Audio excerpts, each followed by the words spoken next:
acetaminophen, if pregnant women take it, that it has a detrimental effect on their babies, increasing autism almost 4 times and ADHD almost 3 times. Whoa. These are scientific studies. Texas Attorney General Ken Paxton speaking to One American News shortly after suing the makers of Tylenol on behalf of you, the citizens of the Lone Star State. Trouble is, HHS Secretary RFK Jr., perhaps the biggest autism hawk on planet Earth, says Paxton's public claim is not yet scientifically substantiated. The causative association is not sufficient to say it definitely caused autism. Panel Paxton is going after deep-pocketed Johnson & Johnson, claiming the company failed to warn Texas families about the potential risk. What do you make of this, Bill King? This has been studied for decades, and there's a particular chemical reaction that people have been suspicious of for a long time. But most of the studies have shown that there's no clear association. The one thing that people confuse constantly is correlation and causation. They have some study and they'll be, well, these women took Tylenol and their kids got autism. That doesn't mean that it caused it. You've got to eliminate all the other variables, which is very difficult to do in these big studies. And I see this all the time. Just because 2 things happen at the same time, it doesn't mean that one caused the other. Everybody knows autism is part of my life with my son Garrett.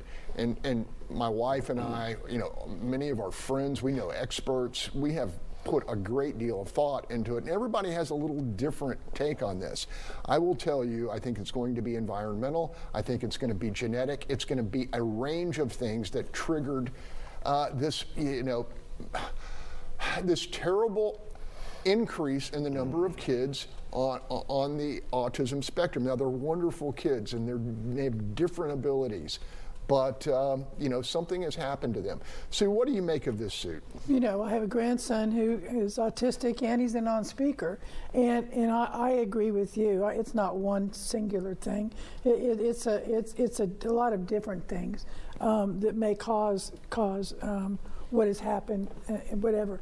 I'm hoping and praying that eventually they find out how we can either stop this or work through that. But I agree with you. They're wonderful people. They're wonderful children. They have special gifts. They do. And special needs, but they're really great kids.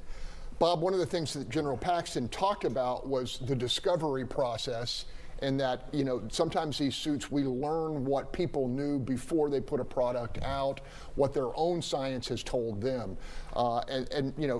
We're all big fans of getting all the information out there. Any thoughts here? Well, first off, during the break, I had some numbers that were factually incorrect. I conflated a couple of different settlements and came up with a weird number. But the real number is that they settled this lawsuit for $700 million plus some pocket change. And for false and misleading statements is basically what the Attorney General's office said. They also secured a $1.7 billion settlement from Google for another case that the Attorney General's office is working. So the Attorney General's office is out there working very hard to make companies be honest and forthright in dealing with Texas citizens. Real quick. Unlike the leader of that office, okay, they're being factual and getting it from other people, but not from their damn boss. Gotta leave it there when we come back. Is it pay equity or election year patronage? Either way, Harris County property owners are picking up a big tab.